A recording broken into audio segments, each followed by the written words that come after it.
আপনারা দেখছেন হিকমত Islamic TV.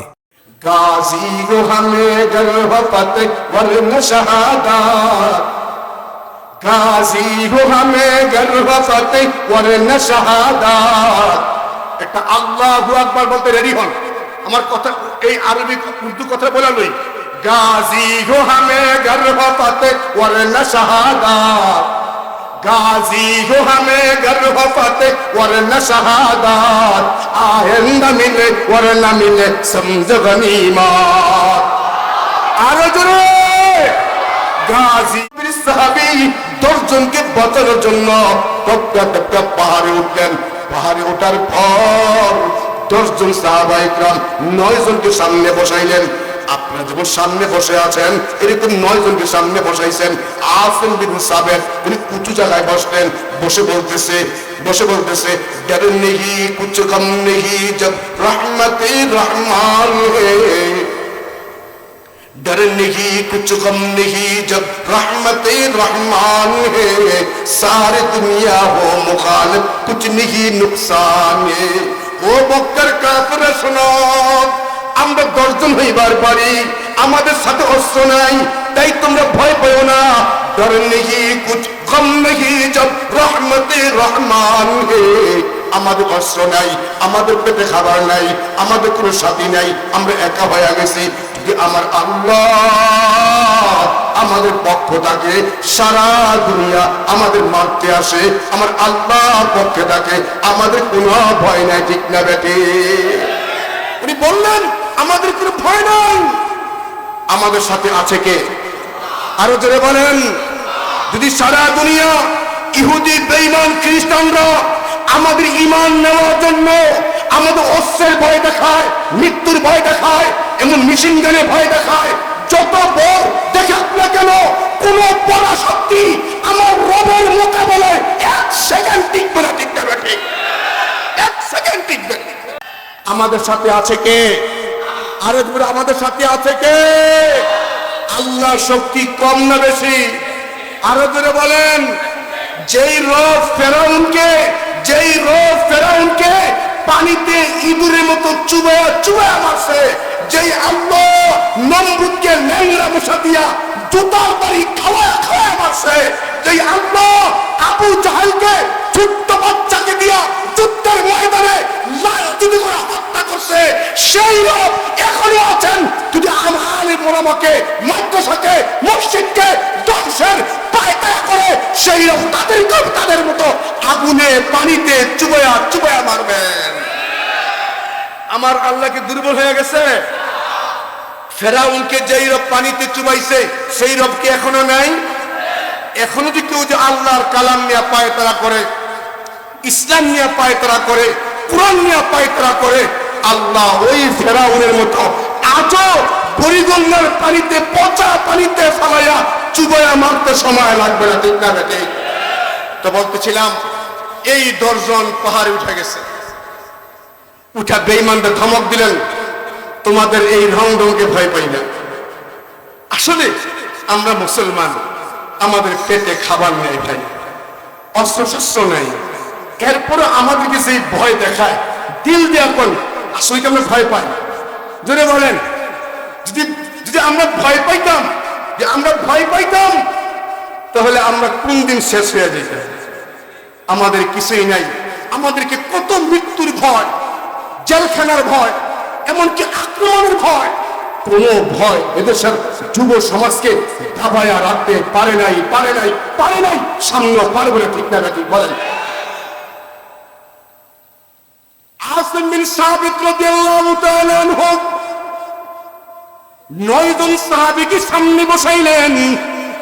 সামনে বসায় আসিম বিন সাবিত বলেন, গাজি হো হামে গর্ভ ফতেহ ওয়ারনা শাহাদাত, গাজি হো হামে গর্ভ ফতেহ ওয়ারনা শাহাদাত। একটা আল্লাহু আকবার বলতে রেডি হন। আমার কথা এই আরবি উর্দু কথা বলা লই। গাজি হো হামে গর্ভ ফতেহ ওয়ারনা শাহাদাত, गाजी हो हमें गर्व फतेह वरना शहादत, आइंदा मिले वरना मिले समझ गनीमत। आरो जोरे गाजी हो हमें घर हो फतेह वरना शहादत गाजी हो हमें घर हो फतेह वरना शहादत आइंदा मिले वरना मिले समझो गनीमत आसिम बिन साबित বলেন ও আমার সাথীরা শুনো আমরা মক্কায় যুদ্ধ করতে আসি নাই বেঈমানদের মোকাবেলা করতে আসি নাই আল্লাহর নবীর দরবার থেকে এই মক্কার মুসলমানেরা আমাদের কোরআন শিখাইতে বলে উস্তাদ বানিয়ে নিয়ে আসছে কিন্তু এখন বিপদে পড়ে গেলাম শুনো আমার সাথীরা শুনো আমরা তো সর্ব অবস্থায় ইসলামের জন্য দ্বীনের জন্য জিহাদ করা প্রাণ দেওয়াকে আমরা গনিমত মনে করি আমরা প্রাণ দিবার চাই আল্লাহর দেওয়া জান আল্লাহর দ্বীন জমিনে কায়েমের জন্য আমরা জান দিতে সর্বদা প্রস্তুত তবে শোনো আমার সাথীরা আজকের এই দিনে যদি আমরা যুদ্ধ করতে করতে আমরা শাহাদাত মরণ করি আজকের দিনে শাহাদাত বরণ করাটা আমাদের জন্য বড় গনিমত ঠিক না ঠিক गाजी हो हमें घर हो फतेह वरना शहादत गाजी हो हमें घर हो फतेह वरना शहादत आइंदा मिले वरना मिले समझो गनीमत आइंदा मिले वरना मिले समझो गनीमत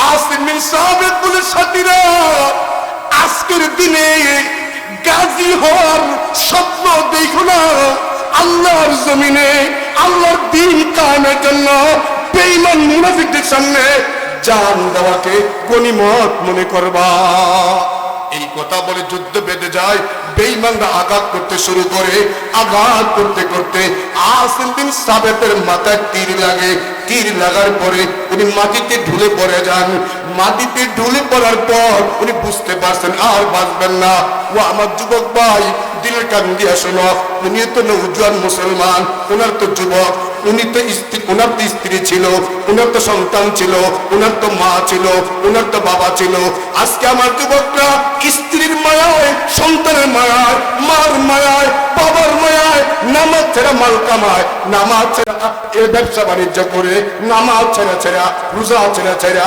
আল্লাহর হুকুম ছেড়া নবীর তরিকা ছেড়ে দিনের আমল করে না দুনিয়া সম্পদ কামায় ঠিক না বেটি অথচ আসিম বিন সাবিত রাদিয়াল্লাহু তাআলা আনহু যুদ্ধ করতে মাথায় তীর লাগে উনি মাটিতে ঢুলে পড়ে যান মাটিতে ঢুলে যাওয়ার পরে রক্তক্ষরণ হচ্ছে উনি বুঝতে পারছেন উনি আর বাঁচবেন না উনি ওই মুহূর্তে আকাশে হাত উঠায় বলে আল্লাহ ও মালিক আমি শুনতে পাইছি আমি যে বদর যুদ্ধ করছিলাম বদরের যুদ্ধে এক মহিলা ছিল তার সালাফা নামে এক মহিলা ছিল ওই মহিলার 2 সন্তানকে আমি হত্যা করেছি ওই সন্তানের হত্যার প্রতিশোধ নেওয়ার জন্য ওই সালাফা নামক নারীটা এই দর্জন ভুয়া মুসলমান মদিনায় পাঠাইছে আমাদেরকে কৌশল করে মক্কায় আনার জন্য আর আমাকে যদি হত্যা করে আমার কল্লাটা কেটে ওই সালাফা নামের মহিলা বেঈমান তার কাছে নিয়ে গেলে সে নাকি আমার মাথার যে বাটি আছে আমার মাথার যে খুলি আছে এই খুলি যে বাটি আছে ওই বাটির মধ্যে মদ রেখে সে পান করবে আমি শুনতে পেরেছি উনি প্রাণ বের হয়ে যাবে ওই মুহূর্তে আসিম বিন সাবিত আকাশে হাত উঠে বলে আল্লাহ নামাজ কোনদিন ছাড়ি নাই রোজা ছাড়ি নাই ইসলাম গ্রহণ করার পরে হাত দিয়া গুনাহ করি নাই পাও দিয়া গুনাহ করি নাই চোখ দিয়া গুনাহ করি নাই এখন আমার প্রাণ বের হয়ে যাবে আমার প্রাণ বের হয়ে গেলে বেঈমানের লাশটা নিয়ে যাবে আমার কল্লাটা কেটে ফেলবে আমার হাতটা কেটে ফেলবে আমার দেহটা কেটে ফেলবে ছিন্ন বিচ্ছিন্ন করবে আমার বডিটা বেজ্জতি হবে ও আসমানের মালিক আমি মনে হয় বাঁচবো না আমি মনে হয় প্রাণ থাকবে না আমার প্রাণটা চলে গেলে আমার বডিটা পড়ে থাকবে ও আল্লাহ আমার এই মরা বডিটা আমার এই বড়া বডিটা প্রাণহীন দেহটা আল্লাহ কোন বেঈমান যেন বেজ্জতি করবার না পারে এই বডিটা আমি আল্লাহ তোমার কুদরতি হাতে আমানত দিয়া গেলাম জোরে বলেন না সুবহানাল্লাহ উনি মরার আগে ওনার এই মৃত বডি বেঈমানরা নষ্ট করতে না পারে, বেজ্জতি করতে না পারে, আমানত দিলেন কার কাছে? আরো জোরে বলেন। আল্লাহ দুর্বল না সবল? আরো জোরে বলেন। আপনি ঘুমাই গেছেন গা? আচ্ছা ঘুমাইছেন, কে কে হাত তোলেন? এরা ঘুমাইছে বলে। ঘুমান নাই, কারা কারা হাত তোলেন? নারে তাকবীর। এটা ভুলে উঠেছে, আসলে ঘুমায় নাই। কি আপনার ঘুমাই গেছেন গা? আমি কুয়াশা কিছু দেখি না করে, কেউ বাইকের পিছে যায় গেল। আসিম বিন সাবিত রাদিয়াল্লাহু তাআলা আনহুর এই বডিটা দিলেন কার কাছে? জোরে বলেন। এই বডিটা আমানত দিলেন কার কাছে? আল্লাহ দুর্বল না সবল? জোরে বলেন। কি অল্প সবল না বেশি সবল? অল্প সবল না বেশি সবল? আল্লাহর কাছে আমানত দিয়া কিছুক্ষণ পরে ওনার রূহ বের হয়ে যায়। রূহ বের হয়ে যাওয়ার পরে ওই যে মুসলমানেরা ভুয়া মুসলমান, ওই সালাফা নামী মহিলার উপঢৌকন পাওয়ার জন্য আসিম বিন সাবিতের বডি থেকে কল্লাটা কাটতে আসছে। কল্লা কাটা নিয়ে যাবে।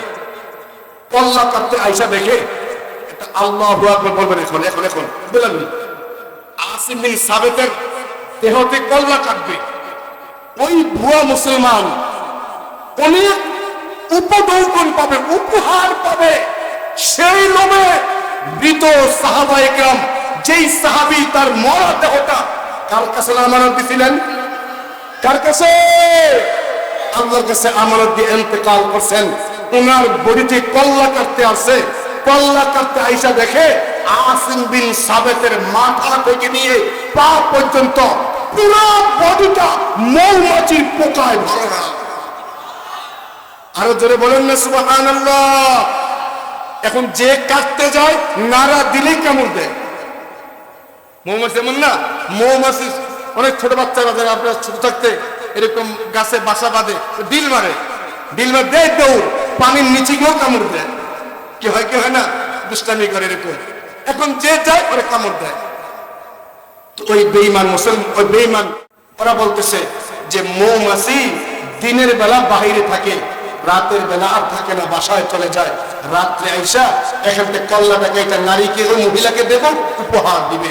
কিন্তু রাত্রে আসে কল্লা কাটতে, রাত্রে আইসা দেখে এই জায়গায় কোনো লাশ নাই। দেখা যায় পাহাড় থেকে পানির ঢল এসে এই লাশটা কোথায় নিয়ে গেছে, আদৌ ইতিহাসে ওই সাহাবীর লাশ কোন জায়গায় গেছে খুঁজে পায় না। যদি বলেন না সুবহানাল্লাহ। আসছিলেন কোরআন শিখাইতে, আসছিলেন কোরআন শিখাইতে, বেঈমানরা বিপদে ফেলায়া বেদ্যুতি করবার গেছে। কিন্তু আল্লাহ হেফাজত ঠিক কিনা বেটি? হেফাজত করছেন কে? আরে তুমি কে? আমি আপনি বিপদে পড়লে বাঁচাবে কে? আমি আপনি যদি বিপদে পড়া যাই আর আল্লাহর দিকে তাকায় থাকি, আল্লাহ আমাকে আপনাকে বাঁচাবেন ঠিক না বেটি? আল্লাহর নবী একদিন, আল্লাহর পয়গম্বর, আল্লাহর পয়গম্বর এক সাহাবী ছিল উসাইদ ইবনে হুদাইর রাদিয়াল্লাহু তাআলা আনহু। সাহাবায়ে কেরামকে নিয়ে মজা করতেছেন, কথা বলতেছেন। উসাইদ ইবনে হুদাইর রাদিয়াল্লাহু তাআলা আনহু সাহাবায়ে কেরামকে নিয়ে কথা বলতেছেন। এমন সময় আমার আপনার নবীর হাতে একটা ঢাল ছিল। ওই ঢালটা দিয়া উসাইদ ইবনে হুদাইরের এই পিঠে খোঁচা মারছেন, পিঠে খোঁচা মারছেন। পিঠে খোঁচা মারার খোঁচা মারার পর উসাইদ ইবনে হুদাইর বলে, পয়গম্বর আপনি যে আমাকে খোঁচা মারলেন, আমি তো ব্যথা পেয়েছি। আমি যে ব্যথা পাইলাম, আমি নিরপরাধ। আপনি আমাকে লাঠি দিয়ে খোঁচা দিলেন, আমি তো ব্যথা পাইলাম। আপনি যে আমাকে ব্যথা দিলেন, আমি এই খোঁচার প্রতিশোধ চাই। আল্লাহ নবীর কাছে প্রতিশোধ চাই। সাহাবায়ে কেরাম তো অবাক। উসাইদ ইবনে হুদাইর যে প্রতিশোধ পাচ্ছেন, সাহাবায়ে কেরাম আশ্চর্য হয়ে গেলেন। ও এমন করে কেন? আল্লাহর নবী না জানি কষ্ট পান। আল্লাহর নবী তো একটু মজা করতে গিয়া, আনন্দ দেওয়ার জন্য ওই সাহাবীর গায়ে একটু খোঁচা মারছিলেন। কিন্তু বাস্তবে বাস্তবে উসাইদ ইবনে হুদাইর আল্লাহর নবীর পয়গম্বর, আপনি কেন খোঁচা মারছেন? আমি খোঁচার প্রতিশোধ চাই, আমি আপনাকে খোঁচা দেব উল্টা। আল্লাহর পয়গম্বর বলে উসাইদ ইবনে হুদাইর, তুমি যদি খোঁচা দিয়া প্রতিশোধ নিতে চাও, আমি নবী তোমাকে বাধা দিব না।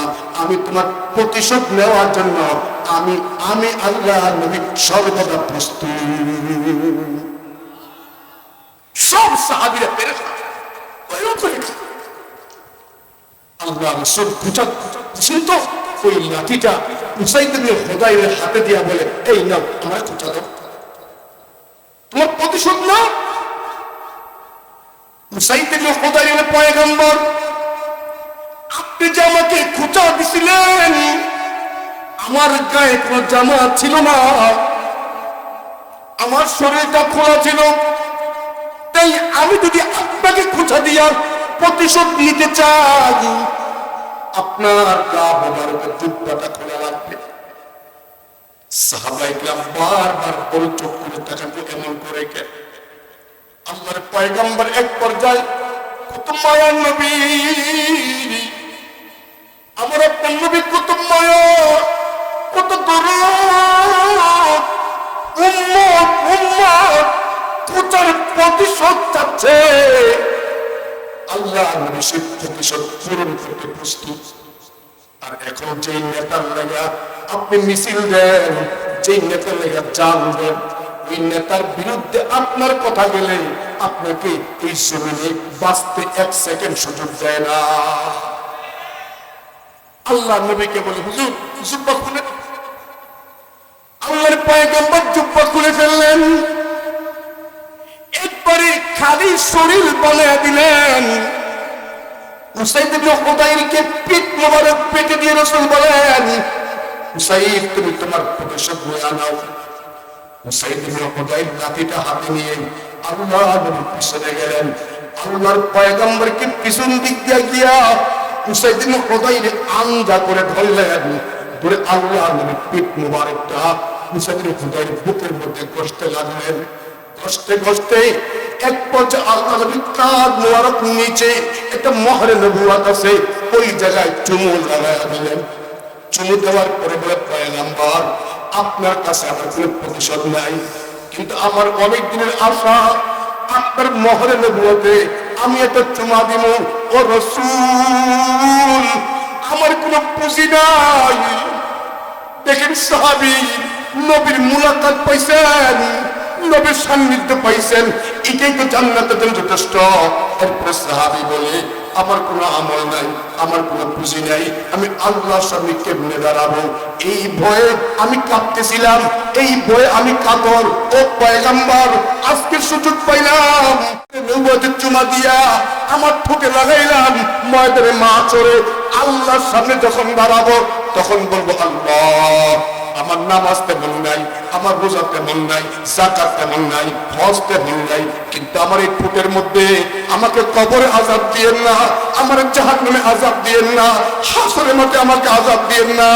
আমার এই ঠোঁটের মধ্যে আপনার হাবিবের মোহরে নবুয়তের স্পর্শ লেগে আছে, এই স্পর্শ বরকতে আপনি আমাকে মাফ করে দেন। আর বলেন না সুবহানাল্লাহ। আল্লাহ নবীকে এত মহব্বত করতেন, আল্লাহ নবীকে এত মহব্বত করতেন। ইয়ামান দেশের এক আল্লাহওয়ালা বুজুর্গ হজ করতে আসছে। আপনাকে ঘুমায়া গেছেন, বন্ধ করে দেব? জোরে আওয়াজ দেন, আল্লাহু আকবার। মনোযোগ আছে আপনাদের? ইয়ামান বাড়ি, আল গাসসানি ইয়ামানি রহমতুল্লাহ আলাইহি, আল গাসসানি ইয়ামানি রহমতুল্লাহ আলাইহি, উনি আসছেন মক্কায় হজ করতে। হজ করার পর মদিনায় নবীর রওজায় গেছেন। নবীর রওজায় গিয়ে আল্লাহর নবীকে সালাম দিছেন। আল্লাহর নবীর বড় আশিক, আল্লাহর নবীকে সালাম দিলেন। আল্লাহর নবীকে সালাম দেওয়ার পরে আল্লাহর নবীর রওজা মুবারকের পরে সাইয়েদনা আবু বকরের কবর, সাইয়েদনা ওমরের কবর। ওই আল্লাহর আশিক নবীর রওজায় সালাম দিয়া নবীর শানে অনেকগুলো কবিতা পড়লেন।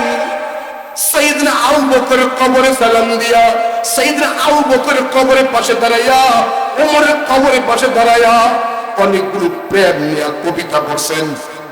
কবিতার আওয়াজ শুনা এক রাফিজি যে আবু বকরকে বরদাস্ত করে না, সাইয়েদনা ওমরকে গালি দেয়, সাইয়েদনা আবু বকরকে গালি দেয়। এমন এক সম্প্রদায় আছে যেমন শিয়া রাফিজি। এই রাফিজি এক লোক কবরের পাশে দাঁড়াইয়া আবু বকরের কবিতা বলতেছে, ওমরের কবিতা বলতেছে। উনি জিদ গুসা রাগ করলেন, এই লোকটা আবু বকরের প্রশংসা করে কেন, এই লোকটা ওমরের প্রশংসা করে কেন, ওরে শায়েস্তা করতে হবে। উনি সাইয়েদনা আবু বকরের প্রশংসা গুণগান কবিতা বলে নবীর রওজা থেকে বের হবে।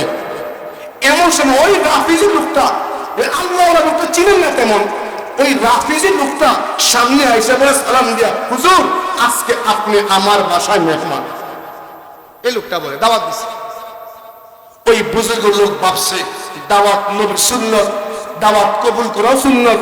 উনি আমাকে, আমি এদেশের মেহমান, আমাকে দাওয়াত দিছে, আলহামদুলিল্লাহ আমি দাওয়াত কবুল করলাম।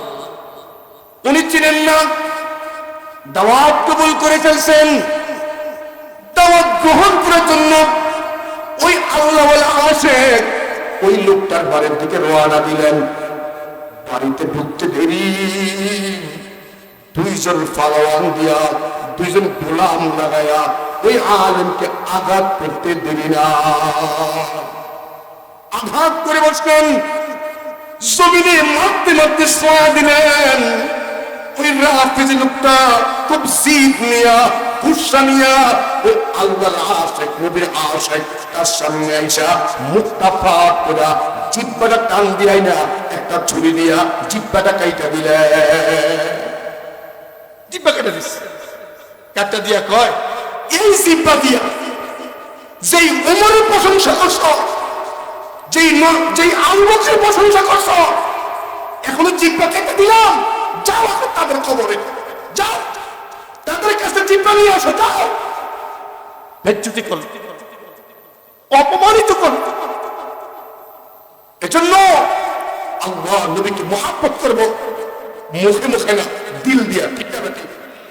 যদি এই বর্তমান বাংলাদেশে যে পরিমাণ নাস্তিক মুরতাদ দিনের দিন গজাইতেছে, যদি আমি আপনি দিল দিয়ে নবীকে মহব্বত করি, দিল দিয়ে আল্লাহকে ভালোবাসি, ওই বাউল আবুল সরকার আমার আল্লাহকে গালি দিয়েছে, কটূক্তি করেছে, একজন কাটি আশিকের রাসূল যদি একটা তাকবীর দিয়ে দাঁড়া যায়, এই সমস্ত গোটা নাস্তিক মুরতাদ আউলার বাউল এই জমিনে পালাইবার জায়গা পাবে না। কিন্তু খাঁটি লোক নাই তো রে ভাই, খাঁটি লোক নাই, যা তুই মুখে মুখে মুখে মুখে ওই লোকটা জিহ্বা কেটে দিবে, রক্ত ব্যথায় কাতরাচ্ছেন, কোথায় যাবেন?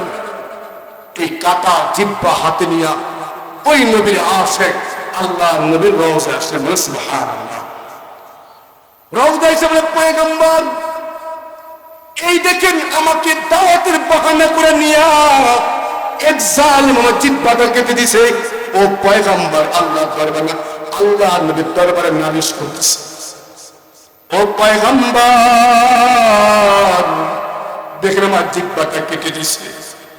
আল্লাহর এক আশিক এই নালিশ করে কান্নাকাটি করতে করতে ক্লান্ত হয়ে গেল, ঘুম আসা যায়।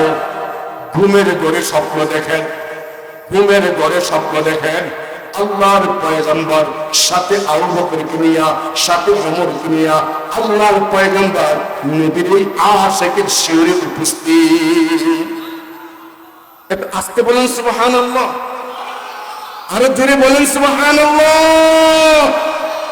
আল্লাহ রাসূল স্বপ্নে আইসা ওই আশিকের কাছ থেকে কাটা জিহ্বাটা হাতে নিছে, কাটা জিহ্বাটা হাতে নিয়ে কয়, স্বপ্নে হা করো, হা করো। হা করতে দেরি, কাটা জিহ্বার লগে ওই বাকি জিহ্বাটা লাগাইতে দেরি, এমন ভাবে জোড়া লাগছে কোনো আলামতে নাই, এই জিহ্বা কাটা গেছে। আর জোরে বলে না সুবহানাল্লাহ। যেমন কথা মনে পড়ে গেল,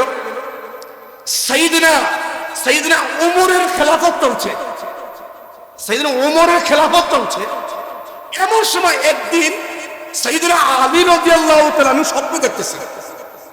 আপনি শুনতেছেন, সাইয়েদনা আলী সাইয়েদনা ওমরের খেলাফত কালে ঘুমায় রইছেন, স্বপ্নে দেখেন আল্লাহর নবী ফজরের ইমামতি করতেছেন, ইমামতি নামাজের পরে রাসূল সাহাবায়ে কেরামে কথা বলতেছেন। এমন সময় একটা মহিলা একটা পুতলার মধ্যে কতগুলো খেজুর নিয়ে আসছে। বলেন সুবহানাল্লাহ। স্বপ্ন কে দেখতেছে? কথা শুনে না, স্বপ্ন দেখেন কে? সাইয়েদনা আলী স্বপ্ন দেখেন আল্লাহর নবীর ইমামতিতে ফজরের নামাজের পর আল্লাহর পয়গম্বর সাহাবায়ে কেরাম বসে আছেন। এমন সময় একজন মহিলা কিছু খেজুর নিয়ে আসে। খেজুর আইনা বলে, পয়গম্বর এগুলো আমার গাছের খেজুর, আপনি খান, আপনার সাথীকে বন্টন করে দেন। সাইয়েদনা আলী বলে, এই যে মহিলা স্বপ্নে আল্লাহর নবীকে খেজুরগুলো হাতে দিলেন, আমি যে স্বপ্ন দেখলাম আল্লাহর পয়গম্বর এই টুকরাটা হাতে নিয়ে নিজেও খেজুরগুলো খাইলেন, আর আমরা সাথীরা যারা বসা ছিলাম আমাদের মাঝেও দুইটা দুইটা করে খেজুর ভাগ করে দিলাম। আমি স্বপ্নে পায়া খেজুর একটা মুখে দিছিলাম, আরেকটা খেজুর আমার হাতে এখনো আছে, মুখে দেই নাই। এমন সময় মদিনার মসজিদে ফজরের আযান শুনে ঘুম ভাঙা যায়। ঘুম ভাঙার পরে দেখি স্বপ্নে দেওয়া খেজুরের বিচিটা এখনো আমার মুখে বিদ্যমান। জোরে বলেন না সুবহানাল্লাহ। স্বপ্নে দেখছেন খেজুর, এমনকি জায়গা দেখেন মুখের ভিতরে বিচি। এখন তো খেলাফত ওমর, ওযু করেছেন আলী, নামাজ পড়তে মসজিদে গেলেন। মসজিদে সাইয়েদনা ওমরের ইমামতিতে ফজরের নামাজের শেষ হওয়ার পরে এখন আলী রাদিয়াল্লাহু তাআলা আনহু ফজর নামাজের পরে বাস্তবে দেখতেছেন একটা মহিলা একটা পুটকার মধ্যে খেজুর নিয়ে আসছে। বলেন না সুবহানাল্লাহ। রাত্রে দেখছেন কেমনে? বলেন, রাত্রে দেখছেন কেমনে? এখন বাস্তবে দেখতেছেন উমর ইমামতের নামাজ, এখনো ইমামতের মুসল্লায় বসা, সাহাবায়ে কেরাম চতুর্দিকে বসা। সাইয়েদনা আলী দেখতেছে একটা মহিলা খেজুর নিয়ে আসছে। আয়েশা বলে, আমিরুল মুমিনিন এগুলো আমার গাছের খেজুর, বরকতার নিয়ে আসছি, আপনিও খান, সাহাবায়ে কেরামকে ভাগ করে দেন। সাইয়েদনা আলী ওই মজমায় বসা। এখন সাইয়েদনা ওমর নিজ হাতে খেজুর ভাগ করতেছেন, দুইটা দুইটা করে ভাগ করতেছেন। সাইয়েদনা আলী খেজুরগুলো মুখে দিলেন, এত স্বাদ, এত মজা, স্বাদ আর মজা পাইয়া ওই পোটলার দিকে তাকায়া দেখে সকলকে ভাগ করে দেওয়ার পরেও আরো খেজুর বাকি আছে। সাইয়েদনা আলী বলে, আমিরুল মুমিনিন এখনো ভান্ডে খেজুর আছে, আমাকে কি আরো খেজুর দেওয়া যায় না? খেজুরগুলো বড় স্বাদ, আমাকে কি আর খেজুর দেওয়া যায় না? আমাকে আরো কটা খেজুর দেন। এই কথা বলার পর সাইয়েদনা ওমর বলে, আলী আমি তোমাকে আরো খেজুর দিতাম, কোনো আপত্তি নাই, কোনো বাধা নাই, যে আজকে রাত্রে স্বপ্নে আল্লাহ নবী তোমাকে যদি আর একটা খেজুর দিত, রাত্রে আল্লাহ রাসূল তোমাকে খেজুর দিছে দুইটা, আমি আজকে এখন বাস্তবে তোমাকে খেজুর দিলাম দুইটা। রওজায়ে আকদাস দেখা কর আশিক মে বেনওয়ার, রওজায়ে আকদাস দেখা কর আশিক মে বেনওয়ার, مثل ابو بکر عمر عثمان علی یا رب مجھے، مثل ابو بکر عمر عثمان علی یا رب مجھے۔ আল্লাহু আকবার বলেন, আরে দিন আল্লাহু আকবার। এই দেখেন স্বপ্নে দেখছে একজন সাইয়েদনা ওমর, স্বপ্নে খবর পাওয়া যায় আল্লাহর নবী ওই আশিককে স্বপ্নে কাটা জিহ্বা জোড়া লাগাইছেন। আল্লাহু আকবার।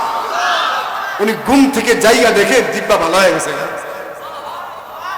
আরো জোরে বলবেন না সুবহানাল্লাহ।